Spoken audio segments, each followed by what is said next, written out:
kohe nagu teada anda, et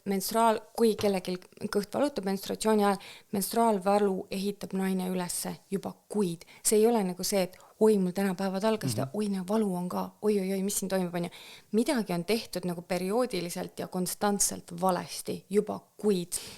Et see teadmine, et menstruaalvalu ei tule äkki, vaid see on valede valikute tagajärg. Et esimene, et kuidas seda leevendada, on see, et võtta seda number 1, et signaal, mis toimub. Kuidas ma olen eiranud iseennast, oma eid, oma jaad,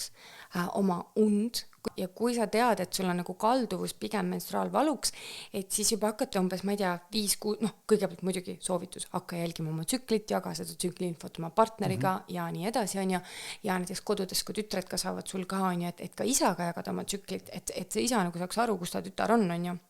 selles 4-faasilises sümfoonias,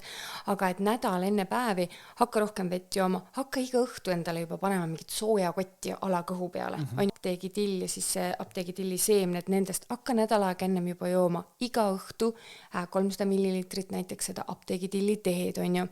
Või siis näiteks nädal aega enne päevi, hakka magneesiumi rohkem nagu endale teadlikult sisse võtma, et kas siis nagu päevalille seemned, kõrvitsa seemned, on ju, tume šokolaad. Võta nagu maha kohvitarbimist, sellepärast et see on teada, et see kofeiin tekitab siis ka seda nagu veresoonte nagu mitte nagu laienemist, vaid nagu kitsenemist just, on ju, soojasid riideid, sest tegelikult fertiilses eas naine, kes veritseb, on ju, ta peaks nagu mõtlema niimoodi, et ta on nagu kanaema, kellel on need vägevad munarakud siin ja et kata oma peppu kinni, on ju, hoia soojas kogu seda kohta, et näiteks noored tütarlapsed ka, et käed ikka pool aastat. Jaa, ma mäletan ise ka, no nii seksikas tahtsin olla, vaata, eks ju, et kõik see pool alasti ja see mingi naba paljas, et ära tee seda, et miks sa ise keevitad endale